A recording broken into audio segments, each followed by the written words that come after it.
النجاح رحلة، وأي رحلة احنا بنطلعها بنجهز شنطة للرحلة دي. في الشنطة دي في حاجات مهمة جدا بنكون مهتمين ان احنا ناخدها معانا، في حاجات بنحاول ما تكونش موجودة معانا في الشنطة.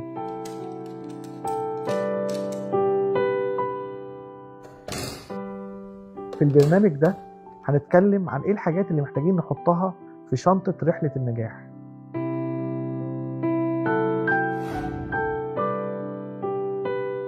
بسم الآب والابن والروح القدس الإله الواحد آمين. العمل الجماعي، أيوة العمل الجماعي. أنت محتاج تاخد في شنطة رحلة نجاحك العمل الجماعي، تعرف تشتغل وأي حد. الكتاب المقدس بيقول 2 خير من 1 والخيط المثلوث لا ينقطع. عندنا أعظم فريق في الكتاب المقدس اللي هو فريق التلاميذ ربنا ومخلصنا يسوع المسيح. مهم جدا نتعلم الآباء الرسل قد إيه، وفي السكسولوجية بتاعت باكر بنتكلم عن إزاي إن هم كانوا متفقين بمحبة عجيبة حقيقية، وقد ايه كانوا متناغمين سوا وبيكملوا بعض. قد ايه مهم جدا جدا جدا ان احنا نتعلم العمل الجماعي. خد بالك عشان في العمل الجماعي ده في عندنا 3 نوعيات من الناس. في ناس بترفض وتتجنب وتتحاشى ان هي تشتغل مع حد، وعايزه يشتغل مع نفسه بس. عمر ده ما هيحقق حاجه، لان مفيش نجاح لحد لوحده. اي نجاح هتلاقوه نجاح فريق، اي حاجه عظيمه بتتعمل من خلال فريق.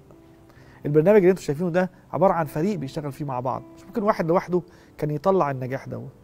2، في ناس بتقبل التنوع والاختلاف، بس ان هو ايه، خليك في حالك وانت في حالي، لكن بتحتمل التنوع، لكن مجرد بس احتمال، لكن انت في حالك وانا في حالي.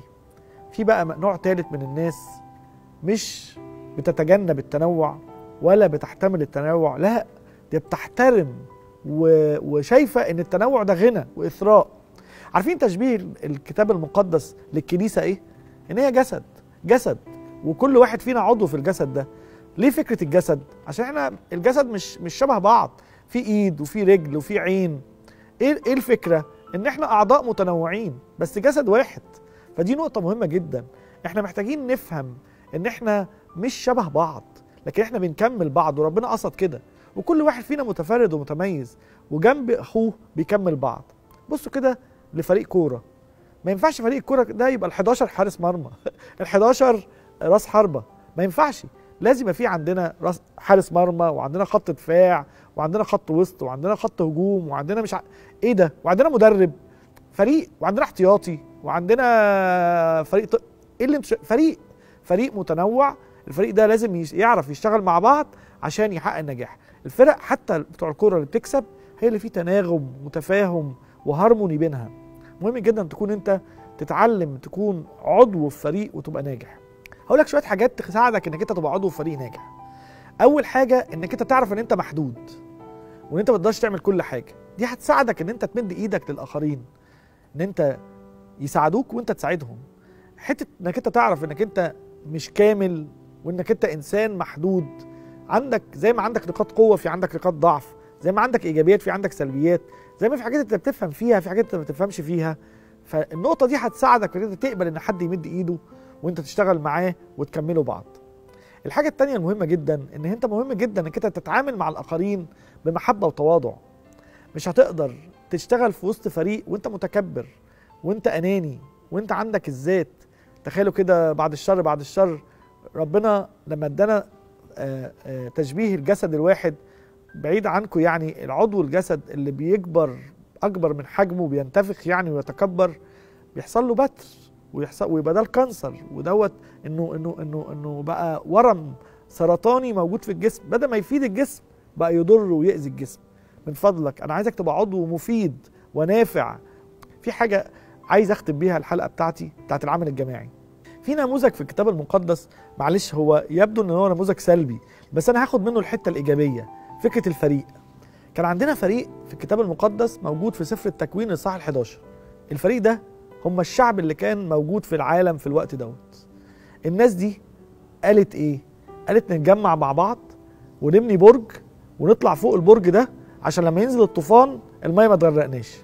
خدوا بالكم، ناس بتتكلم بلغه واحده. يقول كده ربنا يسوع يعني الهنا بيقول في وصفه في تكوين 11 عن ان هم شعب واحد لسان واحد، وابتدوا العمل وهيكملوه.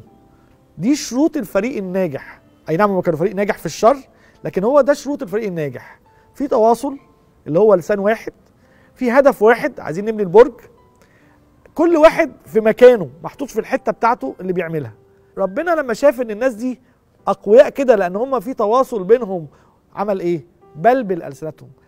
انا خدت المثل ده رغم ان هو مثل سلبي، بس بوريكم قد ايه لما يكون عندي فريق متناغم وقد ايه العمل الجماعي ده شيء مهم عشان ينجح حد. فبشهاده ربنا بدل هم شعب واحد ولسان واحد وهدف واحد هيقدروا ينجزوا ويحققوا اللي هم عايزينه. عشان كده ربنا في النص دوت بلبل الألسنة بتاعتهم عشان ما يحققوش الهدف الشرير اللي هم كانوا عايزين يحققوه ضد ربنا. لكن احنا عندنا بقى في الكتاب المقدس نماذج كتيرة لفرق ناجحة. فاكرين في بنى أسوار أورشليم أيام نحمية إيه اللي حصل؟ ابتدى كل عيلة تبني قدام بيتها جزء من السور اللي قدام بيتها، فالجزء ده جنب الجزء ده جنب ده. قدر الفريق دوت في 52 يوم ان اسوار اورشليم كلها تتبني. ليه؟ لان نحمية اشرك كل الشعب في البناء وبقى فريق واحد بيكمل بعض، كل واحد بيبني السور اللي قدام بيته. فطبعا ببني السور اللي قدام بيتي مهتم بيه انه يتبني كويس عشان ده يحميني. عشان كده ارجوك اوعى تشتغل لوحدك وتعلم تشتغل مع اخرين. انا عارف ان الشغل مع الاخرين متعب، مش زي ما الواحد يشتغل لوحده، بس صدقوني زي ما هو متعب لكن ممتع، وقد ايه هو اللي بيحقق نجاح. وربنا عايزنا نشتغل بالطريقه دي. خلي دايما في دماغك انك انت تبقى عضو في فريق وجزء من فريق، حتى لو مش قائد، حتى لو عضو في الفريق، ده افضل من انك انت تشتغل لوحدك وعمرك ما هتوصل لحاجه. اوعى تخرج نفسك بره كنيستك، اوعى تخرج نفسك بره اصحابك. انت محتاج تكون جزء من اسره، جزء من كنيسه، جزء من مجتمع، جزء من بلد. بنشوف الناس اللي بتفصل نفسها وتبقى منبوذه كده بتخسر كل حاجه. اوعى تكون انت من الناس ديت. مهم جدا يكون معانا العمل الجماعي في شنطه رحله نجاحنا. ربنا معاكم.